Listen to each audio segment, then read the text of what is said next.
The Tiger of San Pedro by Arthur Conan Doyle. A cold and melancholy walk of a couple of miles brought us to a high wooden gate which opened into a gloomy avenue of chestnuts. The curved and shadowed drive led us to a low, dark house, pitch black against a slate-colored sky.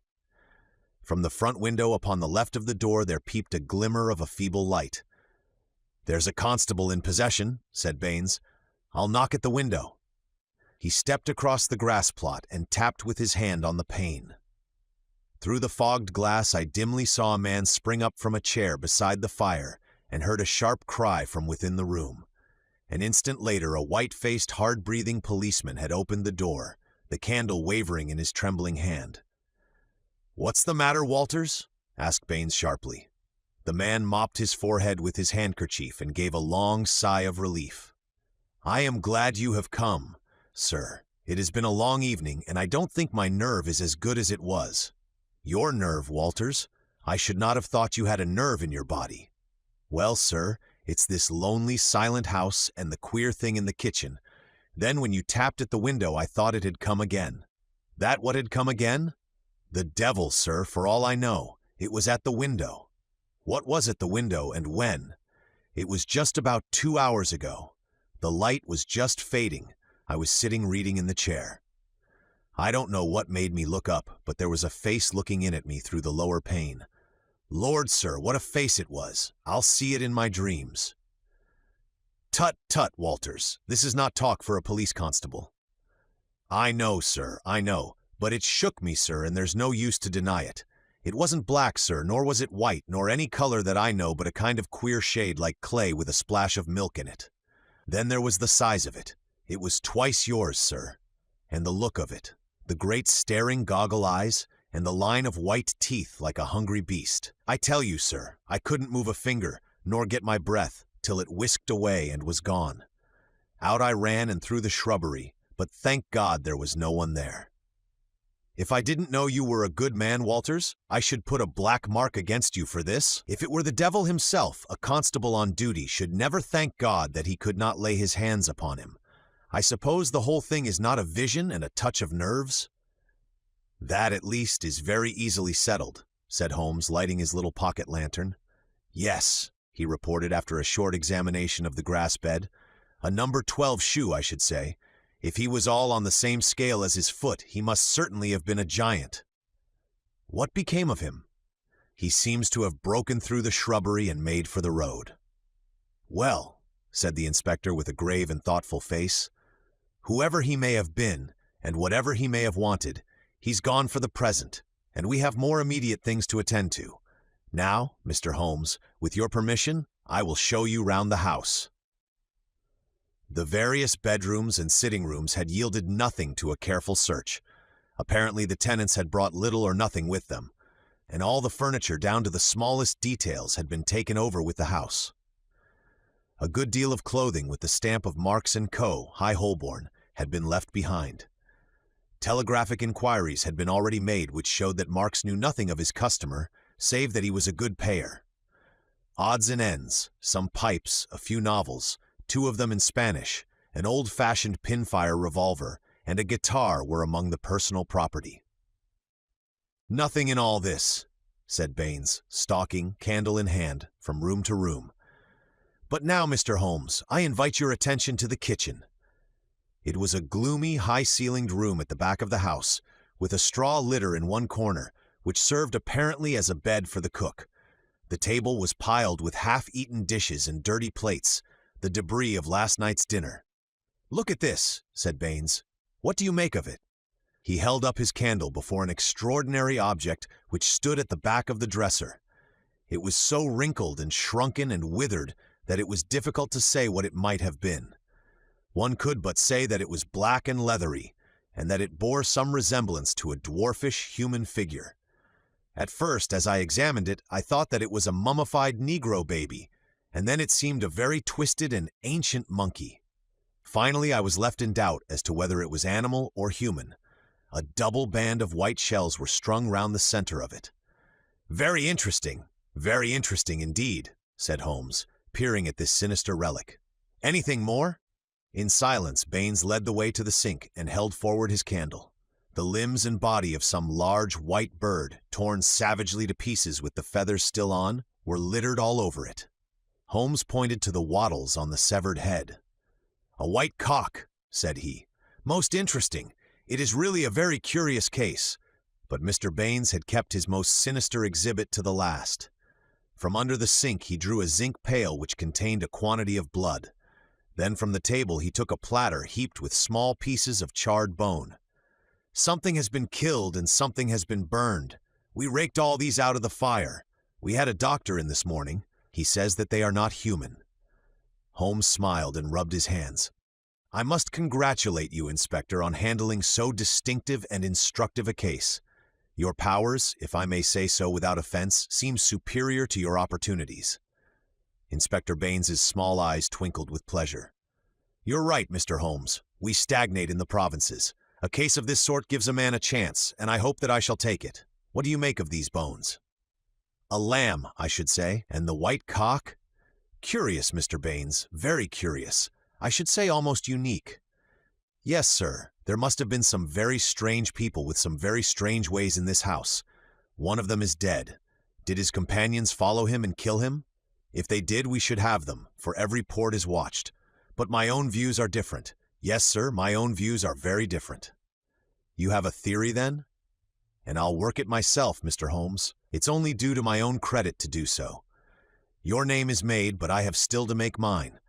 I should be glad to be able to say afterwards that I had solved it without your help." Holmes laughed good-humoredly. "Well, well, Inspector," said he. "Do you follow your path, and I will follow mine. My results are always very much at your service if you care to apply to me for them. I think that I have seen all that I wish in this house, and that my time may be more profitably employed elsewhere. Au revoir, and good luck." I could tell by numerous subtle signs, which might have been lost upon anyone but myself, that Holmes was on a hot scent. As impassive as ever to the casual observer, there were none the less a subdued eagerness and suggestion of tension in his brightened eyes and brisker manner, which assured me that the game was afoot. After his habit, he said nothing, and after mine, I asked no questions. Sufficient for me to share the sport and lend my humble help to the capture, without distracting that intent brain with needless interruption. All would come round to me in due time. I waited, therefore, but to my ever-deepening disappointment, I waited in vain. Day succeeded day, and my friend took no step forward. One morning he spent in town, and I learned from a casual reference that he had visited the British Museum. Save for this one excursion, he spent his days in long and often solitary walks, or in chatting with a number of village gossips whose acquaintance he had cultivated.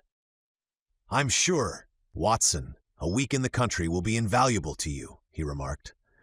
"It is very pleasant to see the first green shoots upon the hedges and the catkins on the hazels once again. With a spud, a tin box, and an elementary book on botany, there are instructive days to be spent." He prowled about with this equipment himself, but it was a poor show of plants which he would bring back of an evening. Occasionally in our rambles we came across Inspector Baines. His fat, red face wreathed itself in smiles, and his small eyes glittered as he greeted my companion. He said little about the case, but from that little we gathered that he also was not dissatisfied at the course of events. I must admit, however, that I was somewhat surprised when, some 5 days after the crime, I opened my morning paper to find in large letters, "The Oxshott Mystery, a solution arrest of supposed assassin." Holmes sprang in his chair as if he had been stung when I read the headlines. "By Jove," he cried, "you don't mean that Baines has got him?" "Apparently," said I as I read the following report. "Great excitement was caused in Esher and the neighboring district when it was learned late last night that an arrest had been effected in connection with the Oxshott murder. It will be remembered that Mr. Garcia, of Wisteria Lodge, was found dead on Oxshott Common, his body showing signs of extreme violence, and that on the same night his servant and his cook fled, which appeared to show their participation in the crime.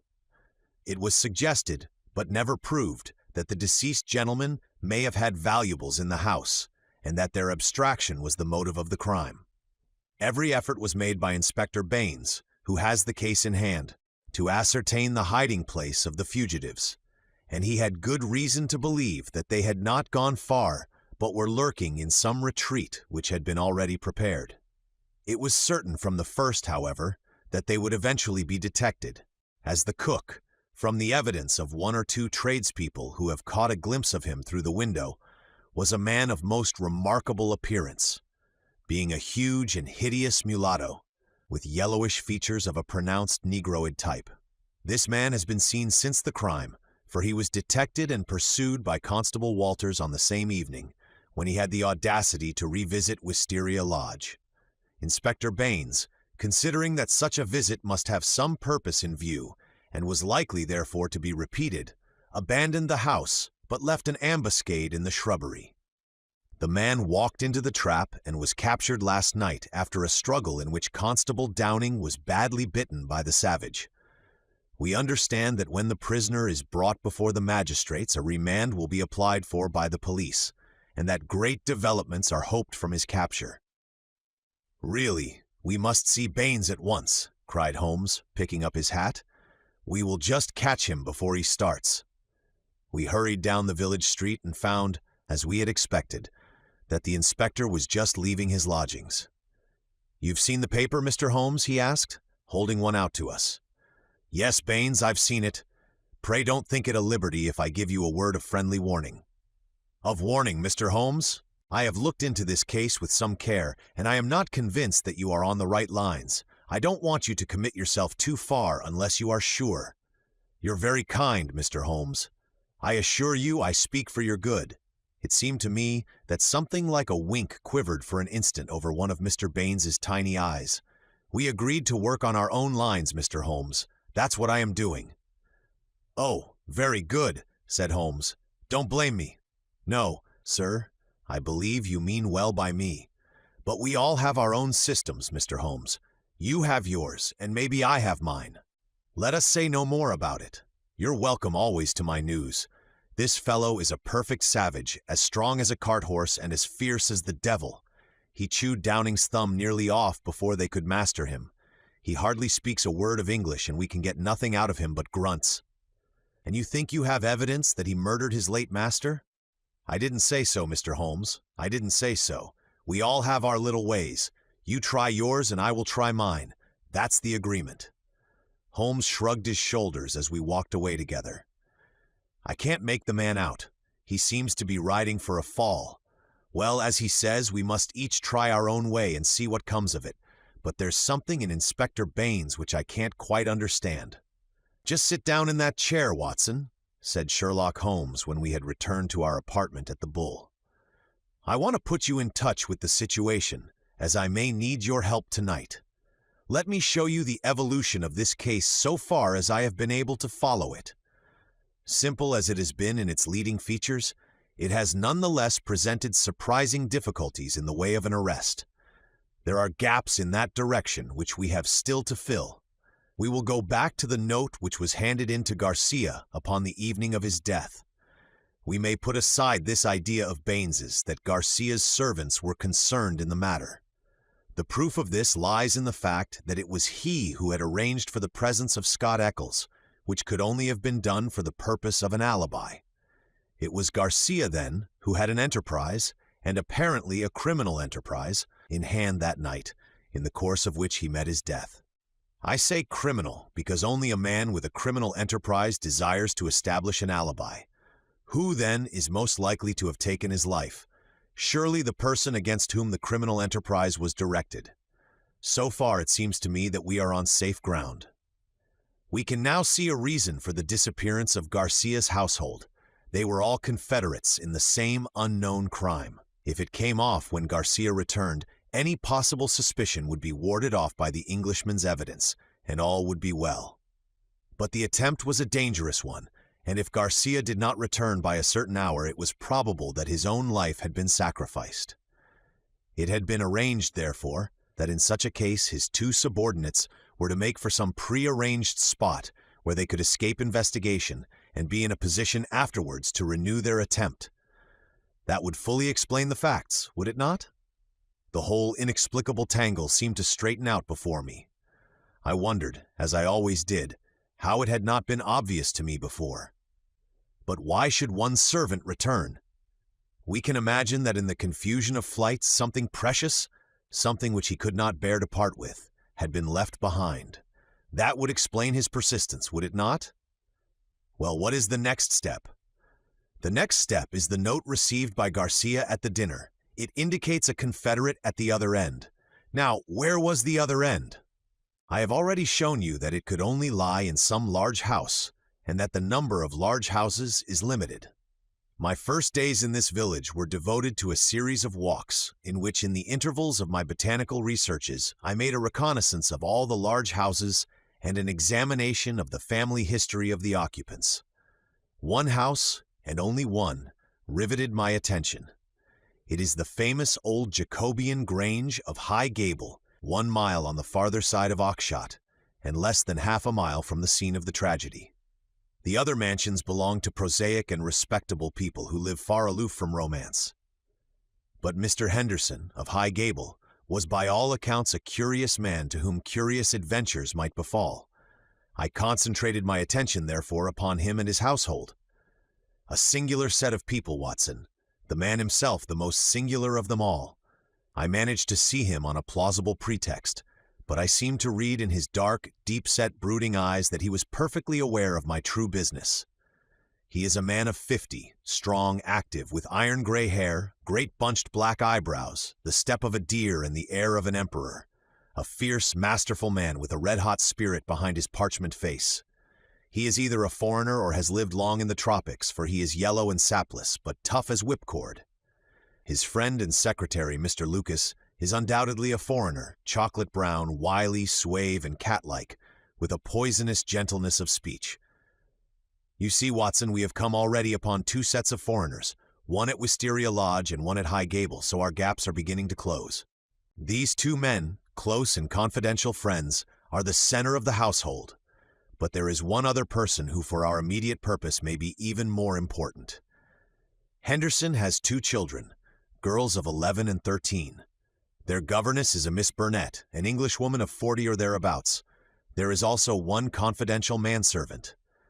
This little group forms the real family, for they travel about together, and Henderson is a great traveler, always on the move. It is only within the last weeks that he has returned, after a year's absence, to High Gable. I may add that he is enormously rich, and whatever his whims may be, he can very easily satisfy them. For the rest, his house is full of butlers, footmen, maidservants, and the usual overfed, underworked staff of a large English country house. So much I learned partly from village gossip and partly from my own observation. There are no better instruments than discharged servants with a grievance, and I was lucky enough to find one. I call it luck, but it would not have come my way had I not been looking out for it. As Baines remarks, we all have our systems. It was my system which enabled me to find John Warner, late gardener of High Gable, sacked in a moment of temper by his imperious employer. He in turn had friends among the indoor servants who unite in their fear and dislike of their master. So I had my key to the secrets of the establishment. Curious people, Watson.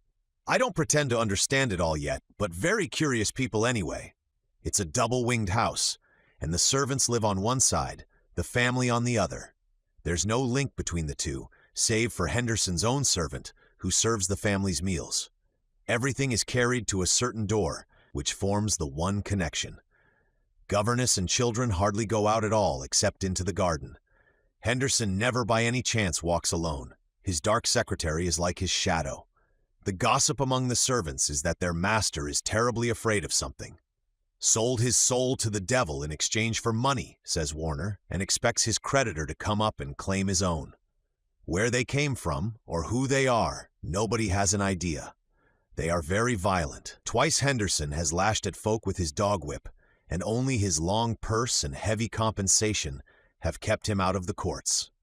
Well now, Watson, let us judge the situation by this new information. We may take it that the letter came out of this strange household and was an invitation to Garcia to carry out some attempt which had already been planned. Who wrote the note? It was someone within the citadel, and it was a woman. Who then but Miss Burnett, the governess? All our reasoning seems to point that way. At any rate, We may take it as a hypothesis and see what consequences it would entail. I may add that Miss Burnett's age and character make it certain that my first idea that there might be a love interest in our story is out of the question. If she wrote the note, she was presumably the friend and confederate of Garcia. What, then, might she be expected to do if she heard of his death? If he met it in some nefarious enterprise, her lips might be sealed. Still, in her heart, she must retain bitterness and hatred against those who had killed him, and would presumably help so far as she could to have revenge upon them.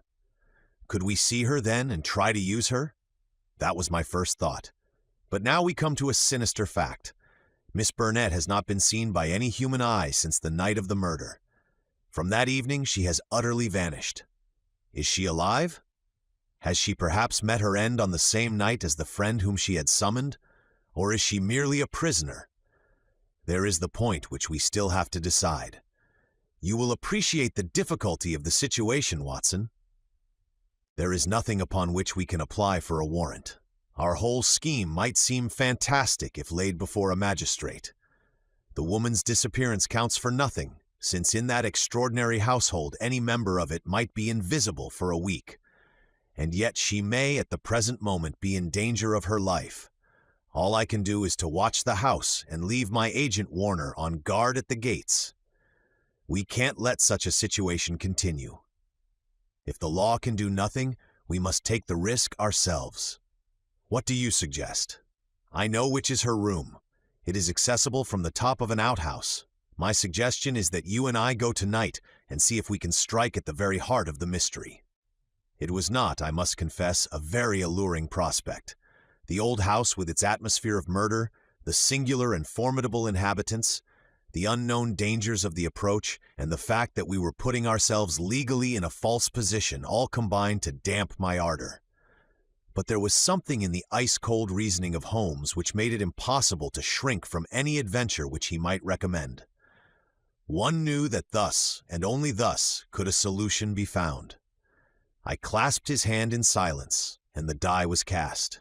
But it was not destined that our investigation should have so adventurous an ending. It was about 5 o'clock, and the shadows of the March evening were beginning to fall, when an excited rustic rushed into our room. "They've gone, Mr. Holmes. They went by the last train. The lady broke away, and I've got her in a cab downstairs." "Excellent, Warner," cried Holmes, springing to his feet. "Watson, the gaps are closing rapidly." In the cab was a woman, half collapsed from nervous exhaustion. She bore upon her aquiline and emaciated face the traces of some recent tragedy.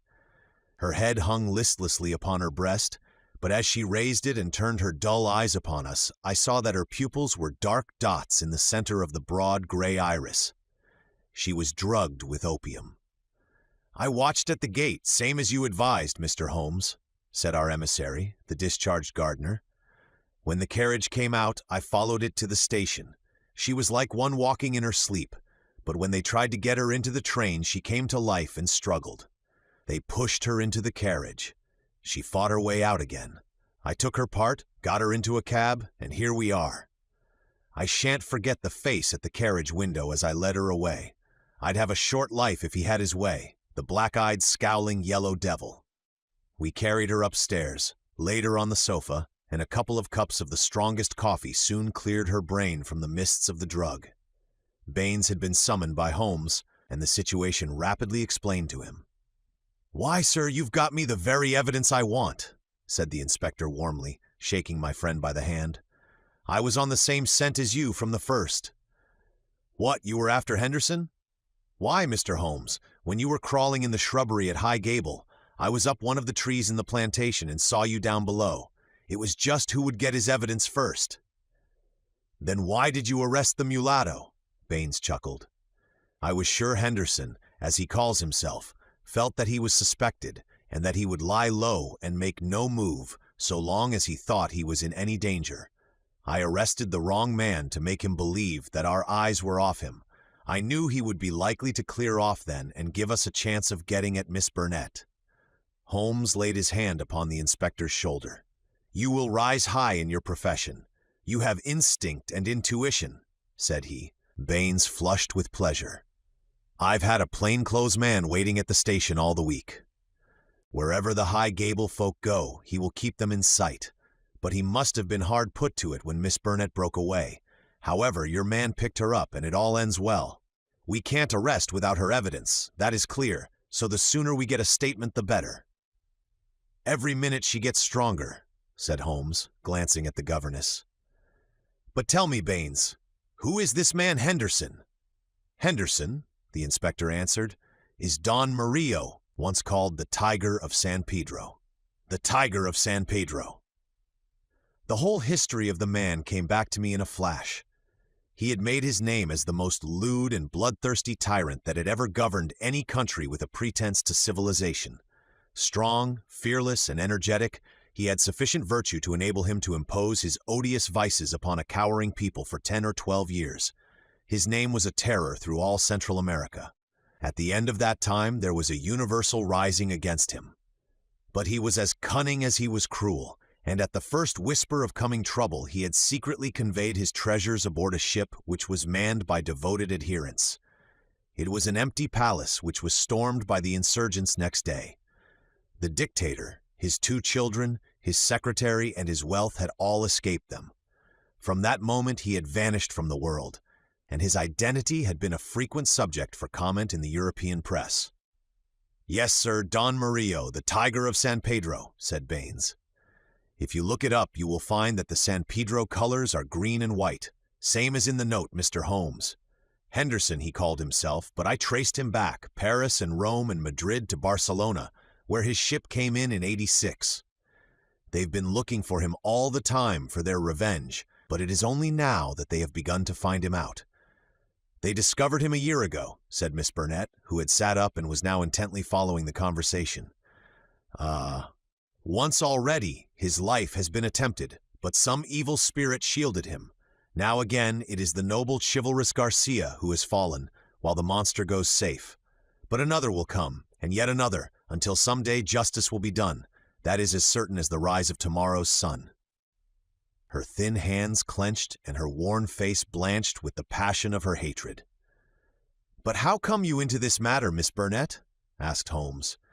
"How can an English lady join in such a murderous affair?"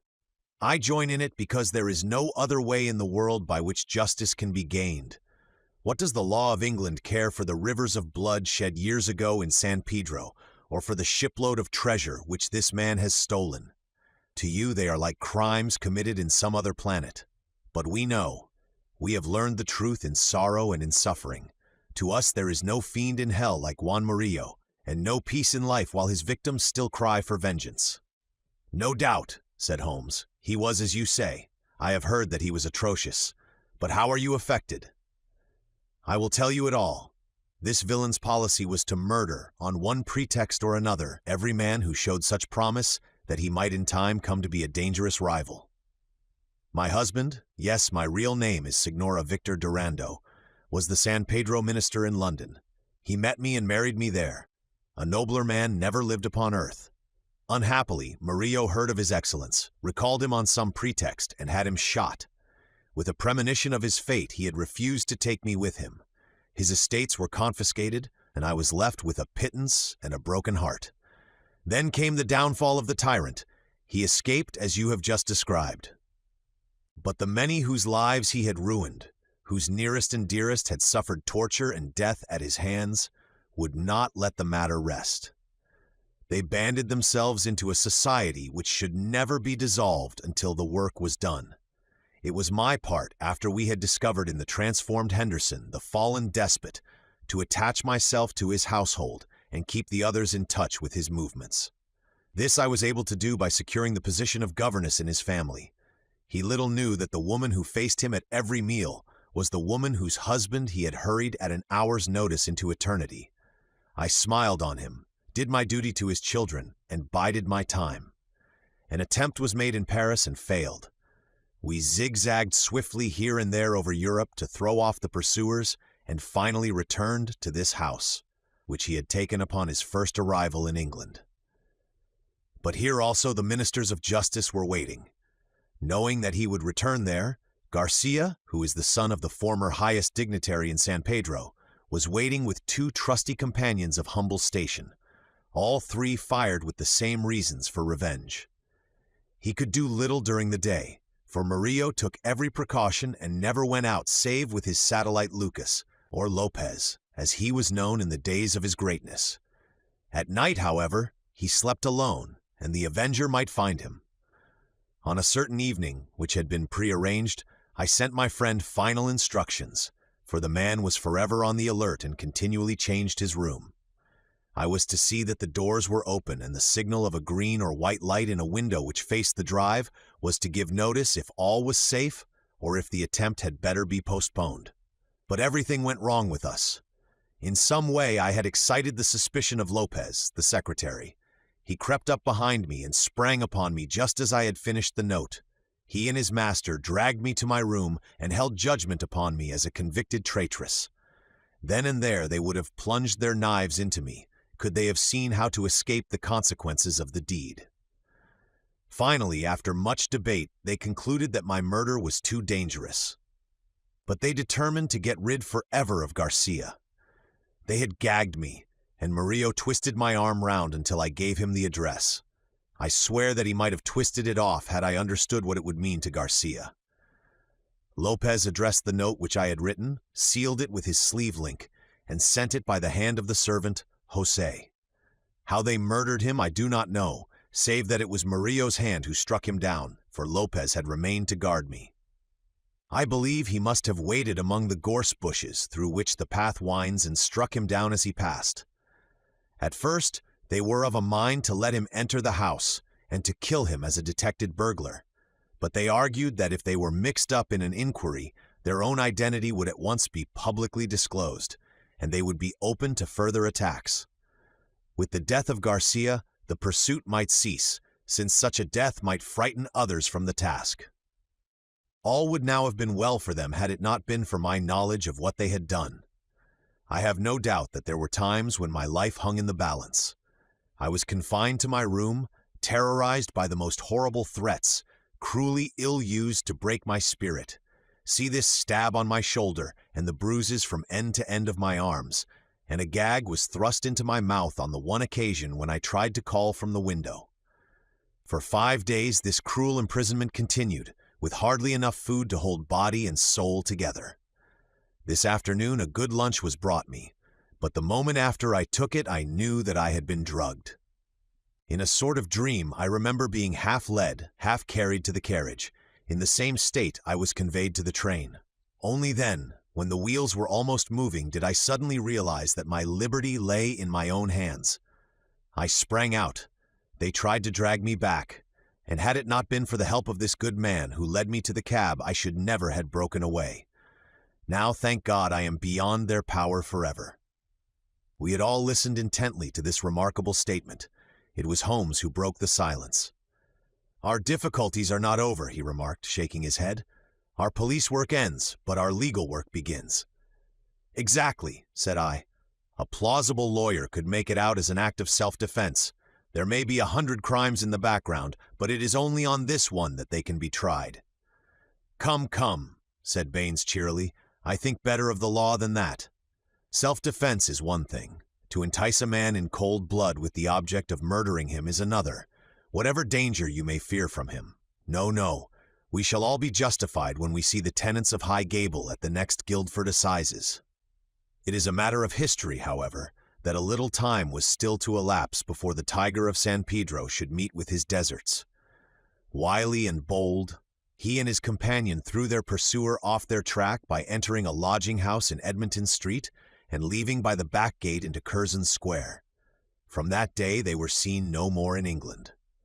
Some 6 months afterwards, the Marquess of Montalva and Signor Rulli, his secretary, were both murdered in their rooms at the Hotel Escurial at Madrid. The crime was ascribed to nihilism, and the murderers were never arrested. Inspector Baines visited us at Baker Street with a printed description of the dark face of the secretary and of the masterful features, the magnetic black eyes, and the tufted brows of his master. We could not doubt that justice, if belated, had come at last. "A chaotic case, my dear Watson," said Holmes over an evening pipe. "It will not be possible for you to present in that compact form which is dear to your heart. It covers 2 continents, concerns 2 groups of mysterious persons, and is further complicated by the highly respectable presence of our friend, Scott Eccles, whose inclusion shows me that the deceased Garcia had a scheming mind and a well-developed instinct of self-preservation. It is remarkable only for the fact that amid a perfect jungle of possibilities, we, with our worthy collaborator, the inspector, have kept our close hold on the essentials and so been guided along the crooked and winding path. Is there any point which is not quite clear to you? The object of the mulatto cook's return? I think that the strange creature in the kitchen may account for it. The man was a primitive savage from the backwoods of San Pedro, and this was his fetish.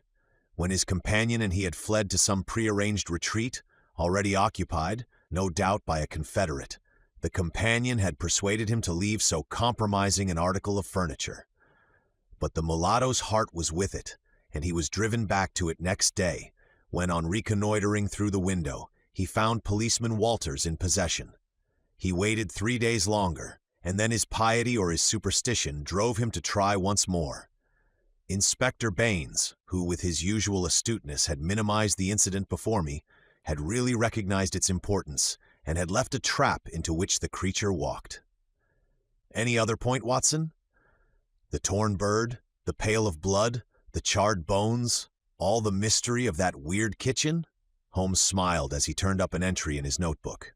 I spent a morning in the British Museum reading up on that and other points. Here is a quotation from Eckermann's Voodooism and the Negroid religions.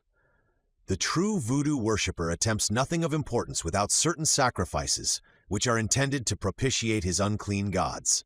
In extreme cases, these rites take the form of human sacrifices followed by cannibalism.